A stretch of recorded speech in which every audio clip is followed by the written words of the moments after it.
ازيكم عاملين ايه؟ وحشتوني جدا جدا. فيديو جديد النهارده. طبعا لو اول مره تشوفي قناتي ما تنسيش تدوسيلي لايك وتسيبيلي اشتراك من كلمه اشتراك تحت الفيديو.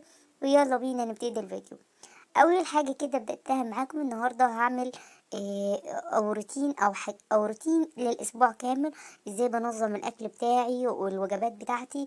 تعالوا نشوف انا بفرز ايه 7 خطوات او 8 خطوات هتعمليهم هيسهلوا معاكي الاسبوع وكمان الشهر. اول حاجه بحب افرزها البصل الابيض. بحب كده اقطعه واشيله وبعمله على قد الوجبه بتاعته. وبقطعه كده وبشيله بسويه كده وبسيبه يبرد. بعد كده بحطه في اكياس وبشيله في الفريزر. تاني حاجه معايا العدس مهم جدا. انا بعمل كشري كتير مره في الاسبوع فبحتاجه. فبحب ان انا بسويه كده وبصفيه خالص وبشيله كده في الفريزر. بينفعني جدا جدا جدا في اي وقت انا محتاجه اعمل كشري بطلعه واحطه كده على النار. يا دوب بس يفك. هو بيفك بسرعه طبعا لان هو حبيبات صغيره فمش بياخد وقت طبعا. فبطلعه بفكه وبسيبه بينفعني جدا.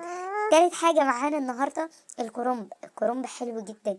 وكمان دلوقتي الموسم بتاعه تقدري تجيبي وتخزني للسنة كلها مش لشهر ولا لاتنين او الاسبوع. انا بحب اعمل مرة في الاسبوع كرنب فبصراحة بينفعني جدا جدا جدا. جبت كده الكرنبايه وقورتها وقطعتها كده حلقات. وطبعا كرنب عايزه اقول لكم على الكرنب بتاع الشتا مش مستحمل يعني يا دوب آه، يعني غلوة كده في النار وتشيليه على طول. ليه؟ علشان هو غير كرنب الصيف. كرنب الصيف بيبقى مجلد شوية لكن كرنب الشتاء بيبقى مليان مية كده. فمجرد ما بتحط الورقة كده بتدبل على طول ما بتاخدش معاكي وقت. فانا بسويه كده نص سوا وبطلعه بيكمل باقي السوا بتاعه على الطاسة كده. لما بيبرد بيكمل السوا بتاعه بسيبه لحد طبعا ما يبرد. طبعا انا اي حاجه بعملها معاكم النهارده في الفيديو انا بعمل وبشيل وبسيبه لحد ما يبرد. وبعد كده بكيس وبشيل في الفريزر. ف مش هكيسهم معاكم كلهم يعني في نفس الوقت علشان انا محتاجه الحاجه بتاعتي تبرد تماما تماما. ما ينفعش حتى تكون دافيه وتدخليها الفريزر هتحمض معاكي على طول ومش هتعيش معاكي. فلازم تبرد الاول ليه لما تشيليها. ولازم تتاكدي ان هي كمان بارده تماما يعني مش حتى دافيه. بس بحب احط كده في الكرنب او لما باجي اسلق الكرنب بتاعي بحب اضيف ملعقه كده من الكمون والملح والميه. مش بضيف اي حاجه تاني. ليه بضيف كمون وملح؟ الكمون علشان بيشيل الغازات اللي في الكرنب وكمان بيديله ريحه حلوه. حتى لما تيجي تسويه بيكون الريحه بتاعته جميله كده وحلوه.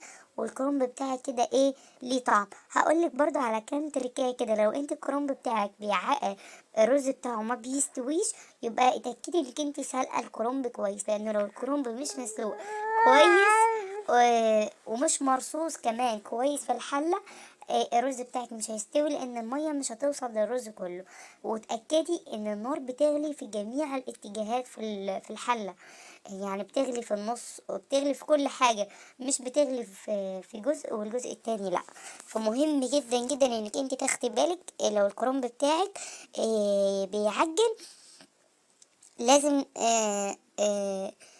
تسويه كويس. وكمان حاولي انك انت تنقعي الرز من قبلها بشويه. يعني اول ما تيجي تصلصي الصلصه وتعمليها حطي الرز كده في شويه ميه وسيبيهم يتنقعوا شويه. عشان كمان انت تساعدي في عمليه السوا بتاعه. دي حبيت اقول لكم كده على كام تركايه يعني لو الرز بتاعك ما بيستويش وكده. بس هنا بظبط كده الكرنب بتاعي وبشيل اللي بيستوي كده واطلعه. وزي ما قلت لكم انا هسيبه يبرد تماما ليه لما هكيسه واقسمه. انا اوقات يعني بقطعه في نفس اليوم واوقات بصراحة ما بقدرش يعني يعني ان انا النهاردة عملت حاجات كتير كده في اليوم. فبصراحة ما كانش عندي وقت ان انا استنى يعني اقطع علشان انا عملت كذا حاجة في اليوم علشان الاسبوع اللي جاي اكون مرتاحة وما يكونش ورايا ضغط كتير يعني. الفيديو ده تقريبا متصور كان يوم الاحد. ف معرفش هينزل لكم امتى او انا همنتجه امتى، فقلت اقول لكم. بس هنا ادي الكروم. عملت كمان بصل احمر، كان معايا برضو بصل احمر. هعمله كده عصاق كده باللحمه المفرومه والجزر، علشان لما احتاجه اطلعه اعمل له مكرونه بشاميل. ما ياخدش معايا وقت واعمله على طول. قطعت كده بصل ونزلت عليها بجزرايه واحده بس، او كمان واحده صغيره مش كبيره، والكوسه بتاعتي. وهنزل بعد كده بال باللحمه بتاعتي واسيبها كده تفك. وهنا عايزه اقول لكم كان النور قطع عليا برضو، بس انا يعني انقذت ما يمكن انقاذه. دي اول حاجه. تاني حاجه انا برضو عملت بصل احمر وفرسته وهشيله في الفريزر، علشان لو عايزه احتاجه في اي حاجه. عملت جزء بزيت وجزء بسمنة، علشان انظم الاكل بتاعي. هنا برضو كنت يعني كان معايا سمك وكده. طبعا انا غسلته لوحدي. وهنا بوريكم بعد ما غسلته وكنت حطاه في الدقيق، فبشطفه كده شطفة واسيبه كمان يتصفى تماما لما نكيسه، علشان انا مش عايزاه يكون يتحط في الفريزر وهو فيه نسبة مية. المية دي بتعمل دم وتلج وبتزفر السمك جدا، فلازم يتصفى كويس جدا لما تشيليه في الفريزر. انا بحطه كده في مصفاية وبسيبه كده ينزل كل المية وبوقفه كده، وليه لما بعد كده بعد بستخدمه يعني وكده. بس هنا حطيت زي ما قلت لكم بكيسه عشان اقسمه كده الوجبات بتاعتي، واشيله كده في الفريزر. طبعا السمك مهم جدا جدا. عايزه اقول لكم كمان هتبل منهم جزء علشان استخدمه بكره، فيكون معايا سهل وما ياخدش معايا وقت. معايا توم وجزر وطماطم وفلفل، واحده حراق واحده بارد، هتبل بيها السمك بتاعي، بتبقى تتبيله حلوه جدا. طبعا معايا مرقه السمك حلوه جدا جدا جدا، بتبقى تحفه طبعا. وانا مفتح السمك بتاعي واسيبه كده من بالليل علشان بكره اشويه وما ياخدش معايا اي وقت. بيكون حلو جدا. وكمان لما بيقعد في التتبيله في التلاجة بيبقى حلو جدا جدا جدا. اهو تبلته بالشكل اللي انتوا شايفينه ده. عندي كمان برضو كمية جزر وكوسة، انا هستخدم جزء منها هفرزه، والجزء التاني هخليه للاكل. هنا بوريكم الخضار بتاعي. معايا قرنبيط وفلفل معايا بصل برضو واستفندي وبطاطس وجزر وكوسة وخيار وبطاطا وطماطم وخيار. دي كانت الخضار بتاعي وبصل اخضر. ده كان شكل الخضار بتاعي. طبعا انا هرصه كده مع نفسي، وكان معايا خضرة. بس هعمل معاكم شوية حاجات برضو علشان نبقى عارفينها برضو معانا في اليوم. جبت البصل الاخضر بتاعي، بحب كده ان انا اغسله واشيله كده ملفوف كده في الفوطة وهو مغسول، بس ما بشيلش الراس بتاعته، انا بقشره وانضفه واسيبه علشان في اي وقت كده انا هحتاج اطلع منه على طول. بس اهم حاجه ما نشيلش الراس بتاعته، نغسلها كويس بس ما نشيلهاش، عشان هي اللي هتحافظ على البصل بتاعي من ما يبصش معايا يعني ويصمم وكده. فاهم حاجه ان احنا برضو لما نشيل الحاجات بتاعتها ما نشيلش البصل يعني ما نشيلهوش الراس بتاعته متشالة. واهم حاجه برضو هنغسله ونسيبه ينشف تماما. مش هينفع نشيل اي خضار في التلاجة في اي ميه. الميه دي بتعمل بتبوظ الخضار بتاعي، تخليه كده يدبل كده ويبوظ وما يبقاش حلو قوي. فلازم انا بصفيه كده تماما وبشيله متصفي زي ما قلت لكم. هغسل كده كل كمية البصل اللي معايا. وعندي برضو خس برضو هغسله معاكم. فعشان كده عايزه اقولك ان التفريزات مهمه جدا جدا جدا، وبصراحه بتريحك كمان انتي لو خاصه يعني ان انتي واحده عامله وبتشتغلي وكده، او معاكي اطفال بيبيهات صغيره زي حالاتي كده. فبصراحه التفريزات دي بتنفعني جدا في اي يوم انا تعبانه، ابني او العيال يعني واخدين اي يعني حقن او اي دور مثلا لا قدر الله، فبطلع كده علشان بتنفعني جدا. فعشان كده بحب ان انا افرز اي حاجة كده او ارتب الاسبوع بتاعي. انا كل خضار بجيبه بحب كده لازم ارتبه قبل ما ادخله كده التلاجة وانظمه، علشان انا اكون مرتاحة قبل اي شيء. انا اكون مرتاحة علشان الحاجة بتاعتي تكون متنظمة كويس، وانا اكون مرتاحة بس. فعشان كده بحب اظبط الحاجة بتاعتي. هو يوم بنتطحن فيه وبنتبهدل فيه، بس اليوم ده بيريحنا بقية الايام. يعني انا في اساسيات كده معايا لازم كده بعملها. عايزة اقول لكم بدأت كده ان انا ادخل معاكم كده في الفيديو رغينا كتير. غسلت كده، هبتدي كده ان انا اغسل البصل زي ما انتم شايفين. انا بغسله وبوقفه كده علشان كل المية بتاعته تتصفى، علشان لما اجي الفه بالفوطة اللي تكون ناشفة، علشان البصل بتاعي ما يتبهدلش. انا مخصصة كده فوطة بحب انشف كده عليها الخضار بتاعي. مش عارفه، انا صورت لكم فيديو انا وحاطه الحلل بتاعتي وسايبها تبرد وكده، وبقول لكم مش عارفه المقطع ده هيجي ولا انا مش عارفه. هتشوفوه، يعني هنشوفوه كده مع بعض في الفيديو، هنكمل مع بعض الفيديو.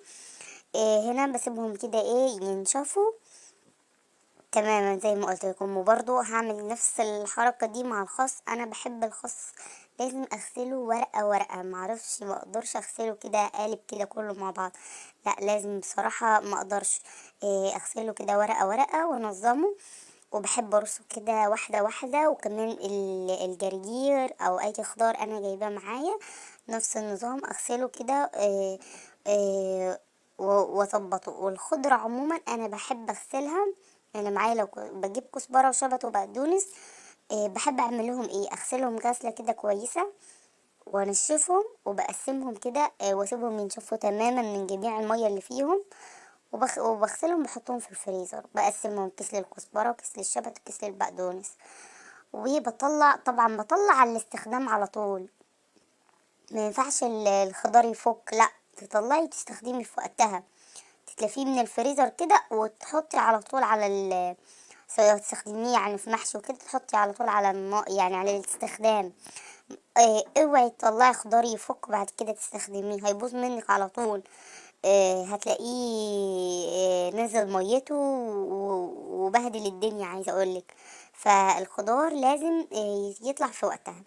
هنا انا بحب اظبط برضو الخس بتاعي، بحب اشيل اخر شويه دول كده عشان الخاصية بتاعتي تكون كده منظمة وحلوة، وتكون مريحة كده لعيني، وفي الطبق كمان ما تاخدش مكان معايا يعني وكده.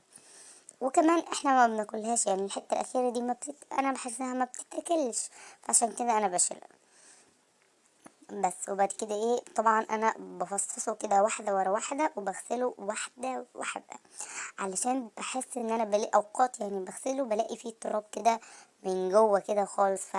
فبصراحه انا بخاف بصراحه بحبش، لازم اغسله كويس جدا جدا جدا زي لما يعني ورقة ورقة كمان. وعايزة اقول لكم بصوا بحب كده انظمه واحدة واحدة، علشان كده افضل لصحتنا وصحة اولادنا.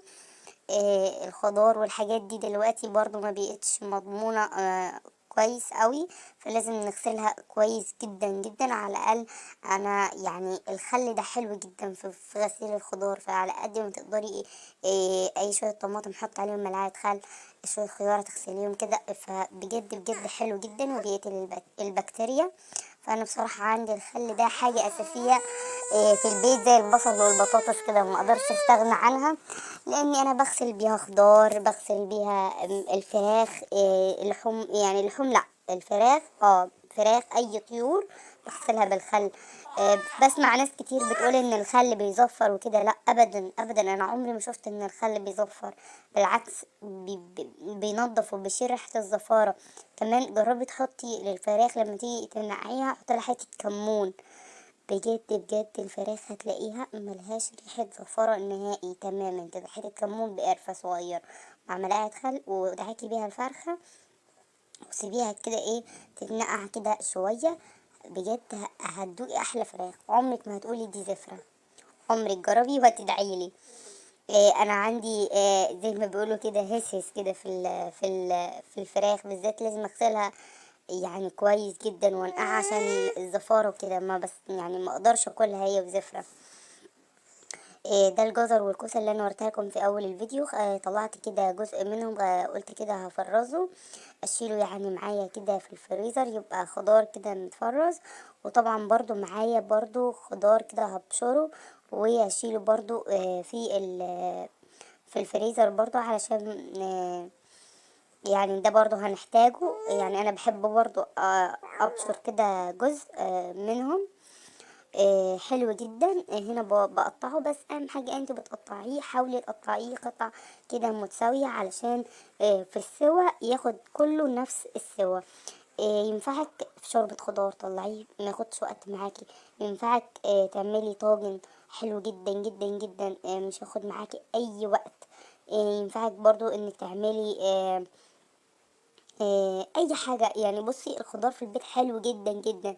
حابة يعني لو عندك بيبيهات واطفال من سن 4 شهور والفوق، ينفعك تحطيهم مثلا في اللحمة لحد ما يستووا في الشوربة، وبعد كده طلعيهم وهرسيهم واكليهم للبيبي. بيبقوا حلوين جدا، وجبة كده مفيدة كاملة كاملة متكاملة كمان يعني. حلوة جدا جدا جدا، وعايزة اقولك الاطفال بيحبوها جدا. انا يعني يعني ابني حتى الان لسه لما باجي اعمل لحمه وكده بشيل له شويه شوربه كده واحطهم له ولحد ما يتسلقوا كده، وبعد كده ايه بديهم له. حلوه جدا. الطماطم بعد كده، الطماطم من الحاجات المهمه جدا جدا في البيت لازم تستخدمها. فانا بحب كده اشيل لما باجي اجيب طماطم بطلع كده الطري كله وبحطهم كده على النار وبضربهم كده بالهاند بلندر فبيكونوا معايا تمام. بحب يلا هعمل كده بعد كده صلصة المحشي. برضو بحب ان انا افرزها وكده. بحب احط كده شوية زيت، والزيت طبعا يعني افضل من السمنة في المحشي طبعا دي معروفة. وبحب جدا ان انا اضرب الصلصة بتاعت المحشي بالهني بالكبة. بتكون حلوة جدا وبتكون ناعمة كده وما بتكونش باينة قوي في الصلصة. فبصراحة الصلصة بتاعت المحشي بحب جدا ان انا اضربها يعني لازم كده اضربها بالكبة وكده البصلة. وطبعا بديها كده تسوية حلوة بس ما بحمرهاش قوي قوي كده. يعني وبحب اضيف لها البهارات بتاعتها. بحب اضيف لها هريسة شطة. عايزة اقول لكم دي اخر كانت ملعقة هريسة شطة معايا كده خلصت. عايزة افرز كده واعمل من تاني. و بصوا شايفين شكل البصلة عامل ازاي. هضيف لها البهارات بتاعتها ايه. بحب اضيف كده المكعب بتاع مرقة الدجاج او الخضار على حسب الموجود معايا. وبضيف لها معايا توابل محشي بشتريها كده من عند العطار حلوة جدا جدا جدا. ومعايا برضو البهارات بتاعتي.